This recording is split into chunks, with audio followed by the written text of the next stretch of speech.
180 derajat. Betul? Sekarang dalilnya. Yang pertama tentang bahwa agama Kristen itu untuk seluruh dunia, kata Paulus. Itu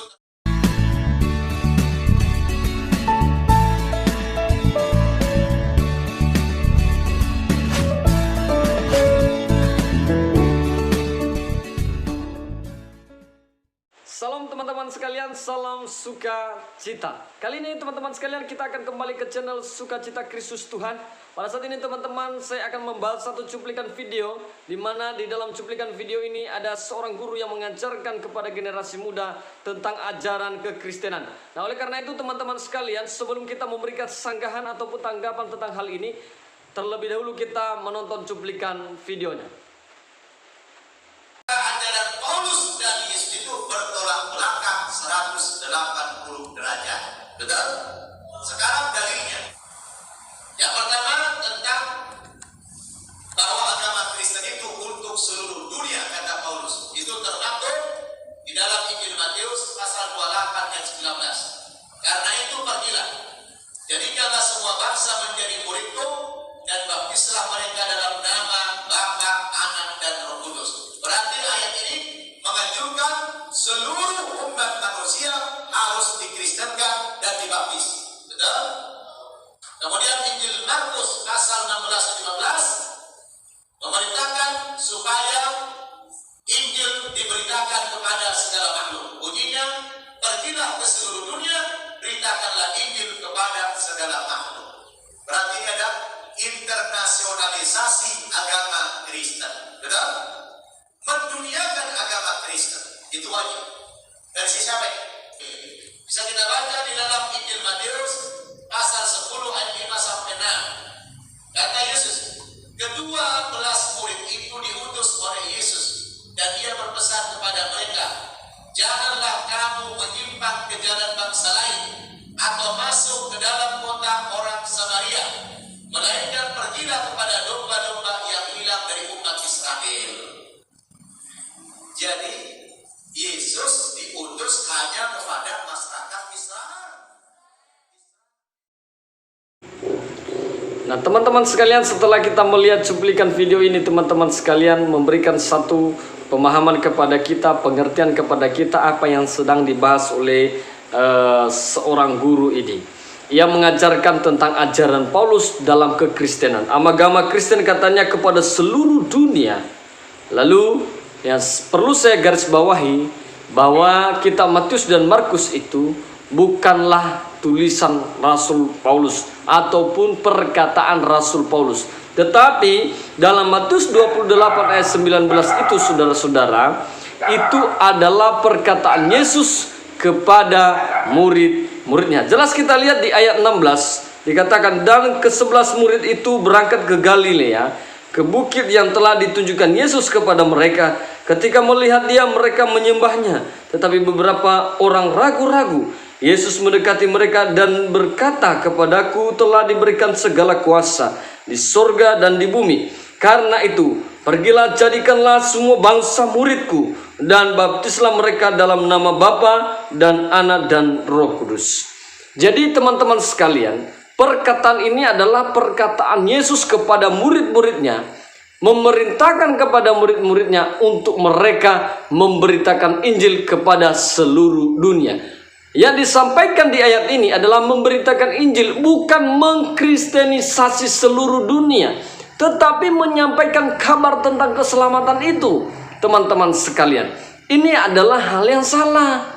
Maka saya meluruskan hal itu, bahwa kitab Matius ini bukanlah tulisan Paulus ataupun yang ditulis oleh Rasul Paulus ataupun perkataan Paulus, bukan, tetapi ini adalah perkataan Yesus sendiri yang dia sampaikan kepada murid-muridnya. Lalu kemudian juga dibahas tadi tentang Markus 16 ayat 15 teman-teman sekalian. Dalam Markus 16:15 dia sampaikan saudara-saudara, lalu ia berkata kepada mereka, pergilah ke seluruh dunia, beritakanlah Injil kepada segala makhluk.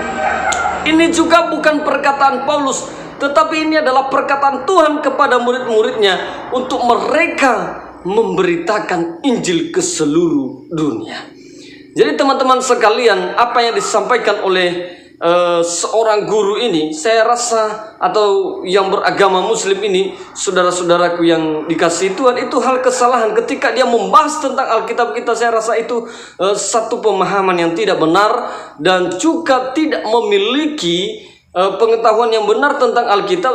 Masa tidak diperhatikan bahwa itu jelas yang mengatakan hal demikian adalah Tuhan Yesus itu sendiri.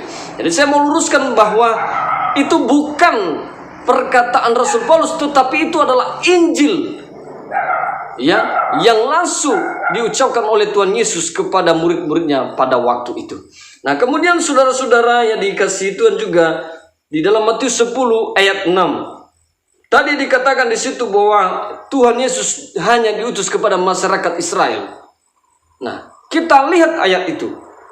Di ayat 5, saudara-saudara, ke-12 murid itu diutus oleh Yesus dan dia berpesan kepada mereka, janganlah kamu menyimpang ke jalan bangsa lain atau masuk ke dalam kota orang Samaria, melainkan pergilah kepada domba-domba yang hilang dari umat Israel. Nah, jelas saudara-saudara, dikatakan oleh saudara kita tadi bahwa diutus, Yesus itu diutus kepada masyarakat Israel.